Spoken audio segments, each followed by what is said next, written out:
ಜೊತೆ ಡ್ರೆಸ್ ಇರಬೇಕು. ಮುದ್ದ್ಯಾದ dress, ಹೊಲಸಾದ dress ಹಾಕ್ಕೊಂಡು ಡ್ಯೂಟಿಯನ್ನು ಮಾಡಬೇಡ್ರಿ. ಪೊಲೀಸ್ ಇಲಾಖೆಗೆ ನಮ್ಮ ಇಲಾಖೆ ಯಾವುದೇ ರೀತಿಯಾದಂಥ ಕಮ್ಮಿ ಇಲ್ಲ. ಪಗಾರ ಕಮ್ಮಿ ಇರ್ಬೋದು ಅಷ್ಟೇ, ಅವ್ರಿಗಿಂತ ಹೆಚ್ಚು ನಿಷ್ಕಾಮ ಸೇವೆ ಸಲ್ಲಿಸೋರು ನಾನೇ. ನೀವು ನೀಟ್ನೆಸ್ ಆಗಿದ್ದೀರಪ್ಪ ಅಂದ್ರೆ ಜನ ನಿಮ್ಮನ್ನ ಮೆಸ್ತದ. ಹೌದಾ? ನೀಟ್ನೆಸ್ ಆಗಿರಿ. ಬಂದೋಬಸ್ತಿಗೆ ಹೋದಲ್ಲಿ ಕೂಡ ನಿಮ್ಮ ಸೇವೆಯ ಜೊತೆಗೆ ನಿಮ್ಮ ಪ್ರಾಣದ ರಕ್ಷಣೆಯೂ ಕೂಡ ಏನಾಗಿರ್ಬೇಕಪ್ಪ ಅಂದ್ರೆ ಇರಬೇಕು. ಆಯ್ತಾ? ಉದಾಹರಣೆಗೆ ಮನೆ ಕಬ್ಬಿನ ದಾನ್ಲೆ ರೈತರ ಸ್ಟ್ರೈಕ್ ಹಾಕೋರಿಗೆಲ್ಲ ಗೊತ್ತೈತಿ. ಅಂಥದ್ರಲ್ಲಿ ಪೊಲೀಸರ ಜೊತೆಗೆ ಸೇವೆಯನ್ನು ಸಲ್ಲಿಸ್ತಿರ್ತೀವಿ. ಏನಾದರೂ ಭಾಳ ಅನಾಹುತಗಳಾಗ್ತಿದ್ವಪ್ಪ ಅಂದ್ರೆ ಸ್ವಲ್ಪ ಅವಾಯ್ಡ್ ಆಗಿರಬೇಕು. ಆಯ್ತಾ? ಅವಾಯ್ಡ್ ಆಗಿರ್ತಾರೆ. ಏನಂದ್ರೆ ಸಾಹೇಬ್ರ ಎಲ್ಲಾದ್ರಾಗ ಗೋರಿ ನಾವು ಹೋಗ್ಕೊಂಡಿರ್ಬೇಡ ಅಂತ. ತುರ್ತು ಪರಿಸ್ಥಿತಿಯ ಸಂದರ್ಭದಲ್ಲಿ ಅದೊಂದೇ ವಿಷಯದಲ್ಲಿ, ಉಳಿದ ವಿಷಯದಲ್ಲಿ ಏನಪ್ಪಾ ಅಂದ್ರೆ ರಕ್ಷಣೆ ಮಾಡ್ತಕ್ಕಂಥ ಜವಾಬ್ದಾರಿ ನಮ್ಮ ಮೇಲೆ ಇರುತ್ತದೆ. ರಕ್ಷಣೆ ಮಾಡಲೇಬೇಕು. ಹೌದಾ? ಈಗ ಉದಾಹರಣೆಗೆ ಬದಾಮಿಯಲ್ಲಿ ಒಬ್ಬರು ನಮ್ಮ ಗೃಹರಕ್ಷಕರು ಸುಮಾರು 6 ಜನ ಮಂದಿಯನ್ನು ರಕ್ಷಣೆ ಮಾಡಿದರು. ಇದರಿಂದ ಗ್ಯಾಸ್ದಿಂದ. ರಕ್ಷಕರು ನಾವು ರಕ್ಷಣೆ ಮಾಡೋ ಜವಾಬ್ದಾರಿ ನಮ್ದು. ಜೊತೆಗೆ ಯಾಕೆ ನಮ್ಮ ಜೀವನವನ್ನ ಸಿಕ್ಕಿಟ್ಕೊತ ಹೇಳ್ತೀವಿ, ನಮ್ಮಲ್ಲಿ ಯಾವುದೂ ಕೂಡ ಇನ್ಶೂರೆನ್ಸ್ ಇಲ್ಲ, ಜೀವ ವಿಮೆ ಇಲ್ಲ ನಮ್ಮ ಇಲಾಖೆಯಲ್ಲಿ, ಮೆಡಿಕಲ್ ವಿಮೆ ಇಲ್ಲ, ಯಾವುದೇ ರೀತಿಯಾದಂಥದ್ದು. ಅದಕ್ಕೆ ರಕ್ಷಣೆ ಮಾಡುವುದರ ಜೊತೆಗೆ ನಾವು ಕೂಡ ಏನು ಮಾಡಬೇಕು, ರಕ್ಷಣೆ ಮಾಡ್ಕೋಬೇಕು. ನಮ್ಮ ಜೀವ ರಕ್ಷಣೆಯನ್ನು ಮಾಡ್ಕೋಬೇಕು. ಅವುಗಳನ್ನ ಈಜುಕೊಂಡದಲ್ಲಿ ಬಿದ್ದಂಥ ಮಕ್ಕಳನ್ನು ತೆಗೆಯುವುದಾಗಲಿ, ಕೆನಾಲದಲ್ಲಿ ಬಿದ್ದಂಥ ತೆಗೆಯುವ ಮಕ್ಕಳನ್ನಾಗಲಿ. ಉದಾಹರಣೆಗೆ ಮನೆ ಬಳ್ಳಾರಿಯಲ್ಲಿ ಬಹಳಷ್ಟು ಸಾಕಷ್ಟು ನಮ್ಮ ಗೃಹರಕ್ಷಕರು ಮಕ್ಕಳ ಪ್ರಾಣ ಹಾಗೂ ನಾಲೆಯಲ್ಲಿ ಬಿದ್ದಂಥ ಸಾರ್ವಜನಿಕರ ಪ್ರಾಣವನ್ನು ಉಳಿಸಿ ಹೆಸರನ್ನು ಮಾಡ್ಕೊಂಡಿದ್ದಾರೆ. ಆ ಥರ ಸೇವೆ ಸಲ್ಲಿಸುವುದು ಒಂದು ಉತ್ತಮ ಸೇವೆ.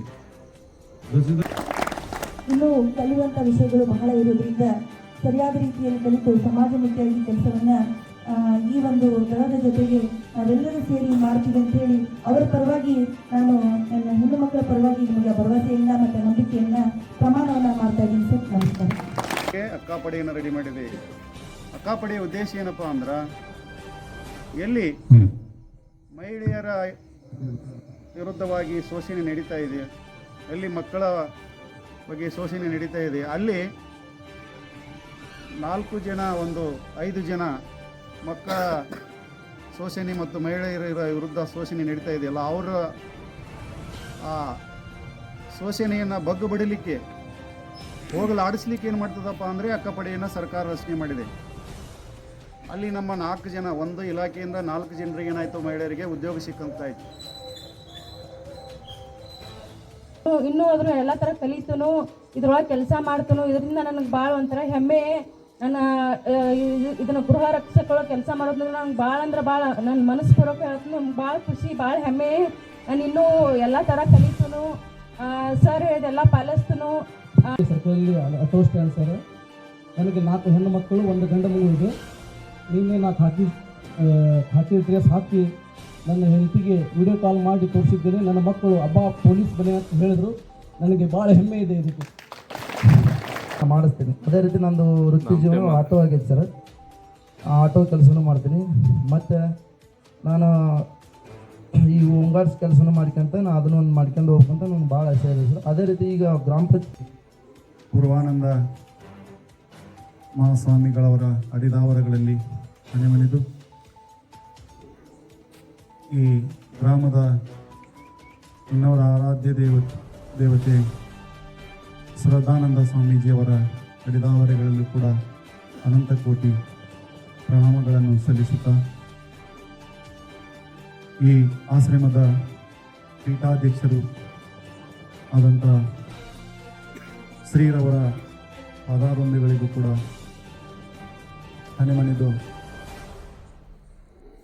ಇವತ್ತಿನ ದಿವಸ ಸಾಯಂಕಾಲದ ಶಿಬಿರಾರ್ಥಿಗಳ ಒಂದು ಕಾರ್ಯಕ್ರಮದಲ್ಲಿ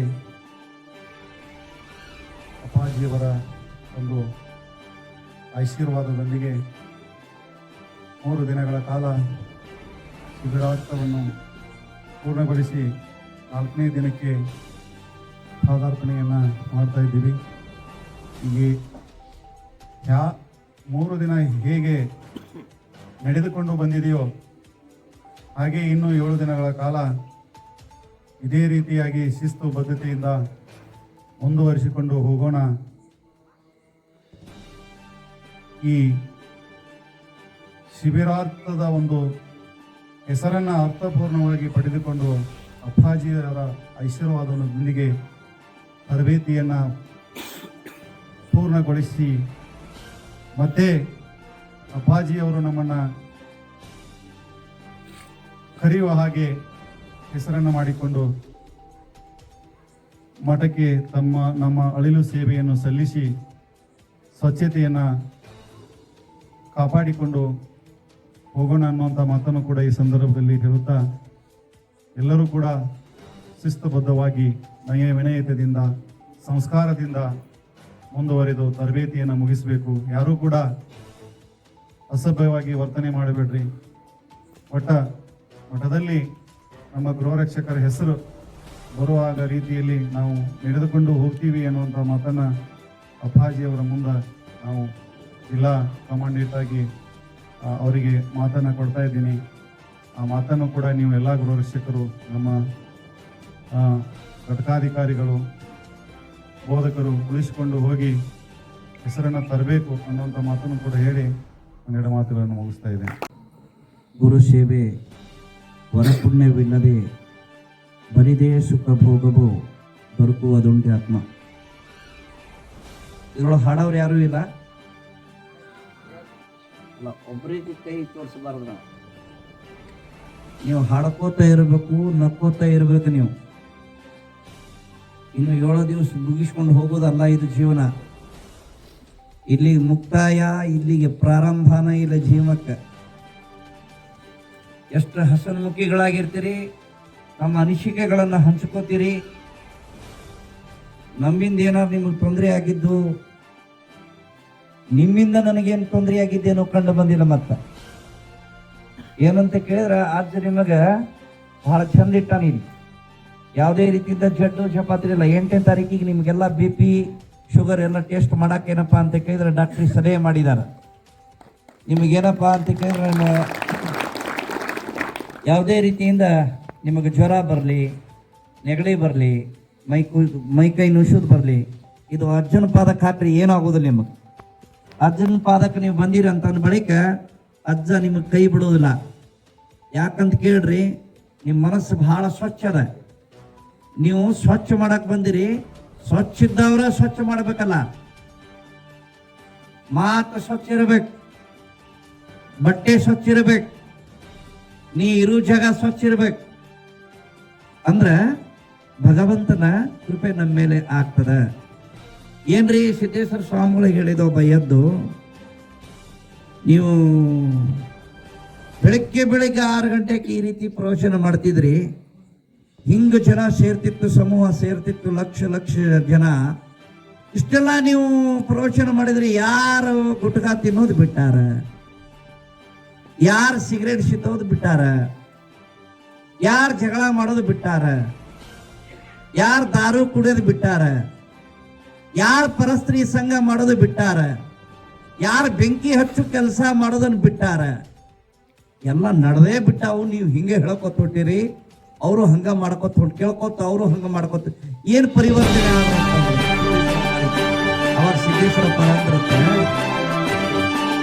ನೋಡಪ್ಪ, ನಾವು ಇನ್ನೂ ಜಾಗ ಸ್ವಚ್ಛ ಮಾಡ್ಕೊಂಡು ಇರಾಕ ಬಂದೀವಿ. ನಾವು ಹೇಳೋದು ಗೊತ್ತಾಗತ್ತೆ. ನಾವು ಸ್ವಚ್ಛ ಇರಾಕೊಂಡಿವಿ, ಇನ್ನೂ ಜಾಗ ಸ್ವಚ್ಛ ಮಾಡ್ಕೊಂಡು ಹೋಗೋದು ಇದೇ ಜೀವನ. ನಾವು ಹೇಳಕ್ ಬಂದಿಲ್ಲ, ನಾವು ಹೇಳಕ್ ಬಂದಿಲ್ಲ. ನಮ್ಮ ಕರ್ತವ್ಯಗಳದ. ಅದಕ್ಕೆ ಹೇಳೋ ತಾತ್ಪರ್ಯ ಏನಪ್ಪ ಅಂತ ಕೇಳಿದ್ರೆ, ಮನುಷ್ಯ ತಪ್ಪು ಮಾಡ್ತಾನ, ತಪ್ಪು ಮಾಡಿಂದ ಮತ್ತೆ ತಪ್ಪು ಮಾಡ್ತಾನಂದ್ರೆ ಭಗವಂತನ ಮೆಚ್ಚೋದಿಲ್ಲ.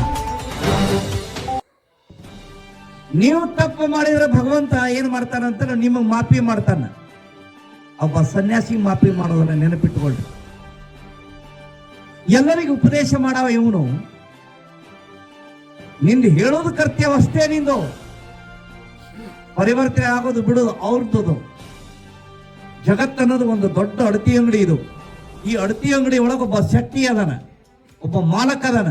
ಆ ಮಾಲಕ ವ್ಯಾಪಾರಕ್ಕೋಸ್ಕರ ಏನ್ ಮಾಡ್ಯಾನ ಅಂತಂದ್ರೆ ಅಲ್ಲಿ ಹೆಂಡ ಇಟ್ಟಾನ, ಅಲ್ಲಿ ಕಂಡ ಇಟ್ಟಾನ, ಅಲ್ಲಿ ಏನಪ್ಪ ಹೆಣ್ಣು ಅಂತಕ್ಕಂಥದ್ದು ಇಟ್ಟಾನ. ಅದು ನಿನಗ್ ಬಿಟ್ಟುಕೊಟ್ಟದ್ದು, ಅದು ಸ್ವೀಕಾರ ಮಾಡೋದು. ನೀ ದಾರುನು ಕುಡಿಬಹುದು, ಪರಸ್ತ್ರೀ ಸಂಗನ ಮಾಡಬಹುದು, ಅವ್ಯವಹಾರಗಳನ್ನು ಮಾಡಬಹುದು, ದುಷ್ಟ ಕರ್ಮಾದಿಗಳನ್ನು ಮಾಡಬಹುದು. ಅದು ನಿನಗೆ ಬಿಟ್ಟುಕೊಟ್ಟು